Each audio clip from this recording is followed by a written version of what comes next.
কিন্তু বাংলাদেশের জনগণের 47% লোক কাজ করে কৃষিতে, আর বাকি সবই কিন্তু তাহলে 12% জিডিপিতে আপনি কন্ট্রিবিউশন করি 47% লোকের আপনার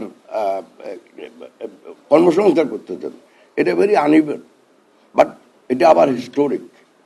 আপনি যদি দেখেন এখন থেকে 200 বছর আগে বা আপনি ধরেন 350 বছর আগে, প্রথম শিল্প বিপ্লবের আগে আমেরিকাতেও তাই ছিল, ব্রিটেনও তাই ছিল।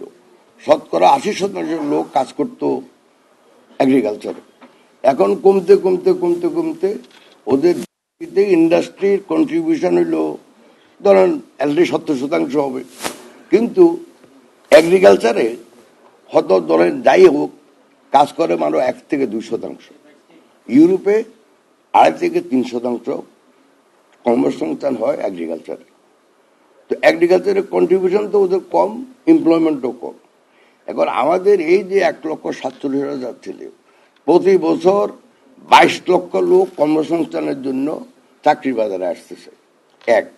2 নম্বর হলো প্রতি বছরেই আপনার কৃষি সেক্টর থেকে লোক কর্মচ্যুত হইয়া আবার নতুন করে চাকরি বাজারে আসতেছে।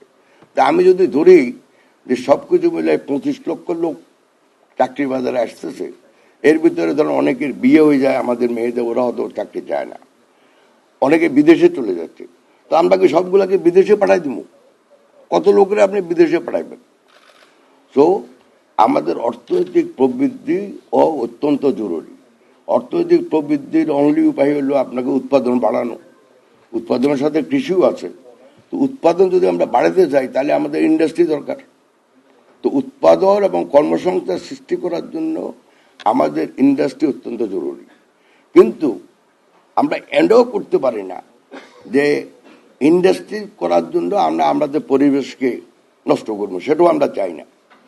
আর এটা আমাদের আগে একজন বক্তা বা উনি বলছেন যে আমরা তো জলবায়ু পরিবর্তনের জন্য অত দায়ী না। আমাদের কন্ট্রিবিউশন যদি আপনি গ্রিন হাউস গ্যাস ধরেন, কন্ট্রিবিউশন মাত্র 0.3